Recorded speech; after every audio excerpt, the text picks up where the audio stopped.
Next up, we're going to look at the edit buttons up here on either side of the toolbar. So we'll start with the left here and clear all. Now this is probably the most destructive one of them all. Not only does it clear all the object data that you've got in here, but it also clears all the tracking data. So apart from resetting any settings, it throws you right back to the situation you were in when you first opened AutoTune. So if I hit that now, I'm going to get a warning because it's so destructive. And it's saying, are you sure you want to clear all data? Because perhaps you really just wanted to clear the correction data. So it's saying all tracking and correction data will be lost and you get no chance of an undo at this point. So use at your own risk. And of course, if you know what you're doing and you don't want this pop-up annoying you, you can just option click the clear all button rather than just straight clicking it. So in this case, if I click it, you'll see that even the waveform will disappear from here. That's everything gone and I'm back to a square one. And so to demonstrate any further, I'm now forced to track again. Driving fast, gonna be a blast, and I'm nearly there, people everywhere. Okay, that'll do. So we're back to the same data we had before. So next up is undo and redo. So they're grayed out now, and all these buttons are context sensitive. They will stay grey unless they've got a function to offer you.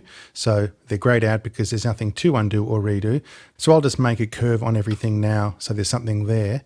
Now we'll zoom in and do a few things. And this is a standard undo redo buffer. As soon as I let go, boom, undo lights up.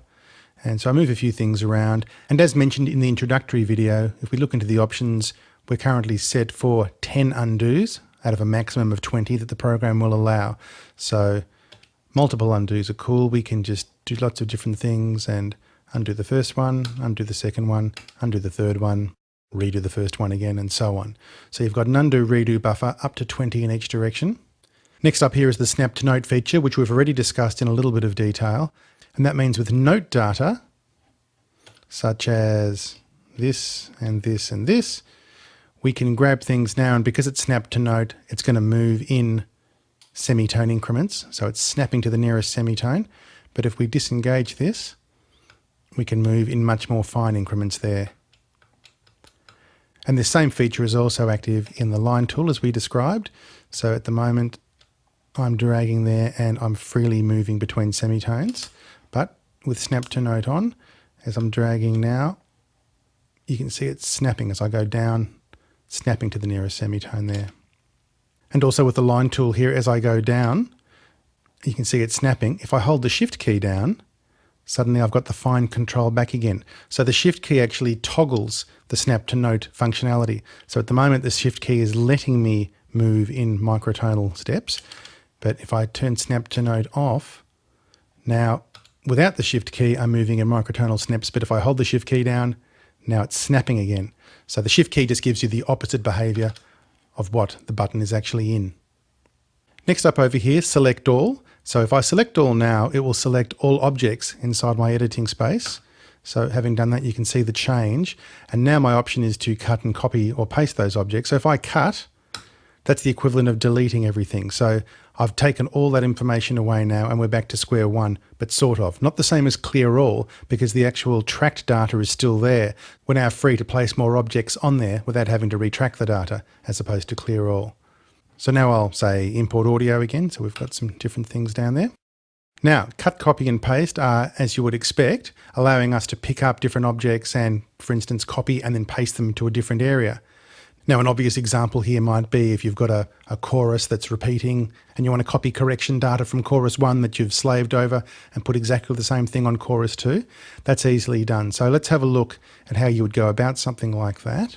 So I'm going to select something here and paste it on a nearby region. So let's have a listen to what we've got. Driving fast, gonna be a blast, and Okay, let's take this little section here and we'll apply this same contour somewhere else. So I'll just drag over there with the I-beam. So I've now got that selected and I'll copy it. So now I'm holding that data in the clipboard, and AutoTune has its own clipboard independent of anything that's going on the computer itself. So let's go to the second half of the phrase and have a listen. I'm nearly there. Okay, I'm nearly there. On this word there, let's apply that same contour. Now this may not be a perfectly good example, but at least you get a perfect way of seeing how it works. So if I click paste now without doing anything else, It pops up this dialog, which is great when you're a beginner and you're not quite sure how it's going to work. Once we understand that, we can click this "OK, I got it, don't show this to me again" button. But now it's good that it pops up. So to paste your correction data, click on the graph where you want to place the start of the copy data and hold the mouse button down while dragging. And it's good that this little box pops up because it's not the first thing you would have thought of. But once you work out how to do it, it's very intuitive. So I'll hit OK there now and have a look at my cursor once I click OK. It's turned into this different icon, which we haven't seen before, which is the paste icon. Now what that allows me to do now is pick the spot where I want it to go and also move it in time and in pitch until I'm happy and then release the mouse. So I haven't got the mouse down at this point. I can move that around until I find my point, which I have lost. So I'll just play again. I'm nearly there. Right, it was going to be here. So I'm going to click here. And as I click, now I'm holding the mouse down. So there's the contour we've got. And as you can see, I can move that left and right or up and down. Now the note we want is the C# up the top. So I'm in the right place because it's very easy to drop it anywhere if you're not careful. So if I just put it over that phrase there, and we've got that C# relatively in tune at the top now, I can see. So I'll let go and it's there. So let's have a listen. I'm nearly there, people ever. Okay, so it sounds a bit silly, but you get the idea. I can pick it up from wherever I want and paste it wherever I want. And the same thing works on larger areas too. So it'd be very easy to, grab a whole thing like that, as if you were grabbing a whole chorus in a song, for instance. Copy that, hit paste, get the warning, which we're happy about, but we can disable later. And there you go. You see, I can paste that wherever I want. So once you get the hang of this, it can be very fast rather than having to retune entire choruses again when you've done the work in the first place. So of course we've been demonstrating copy and paste, but cut and paste is the same thing. So I could select that, and rather than copy and paste it, I could cut it there, but it's still in the clipboard. So now I can paste, still have the same situation, and I've got the data there. So that's the easy way to move the data from one spot to another. Let's say you've edited a change in your song and now the chorus is at a different point, but Auto-Tune still has the tracked data back on the original point. Well, this is an easy way to then move that data to the place where the new chorus sits. So that's pretty much it for the edit buttons. There are more edit buttons down here, but they relate specifically to the time shifting section of the program, and that's what we'll talk about in the next movie.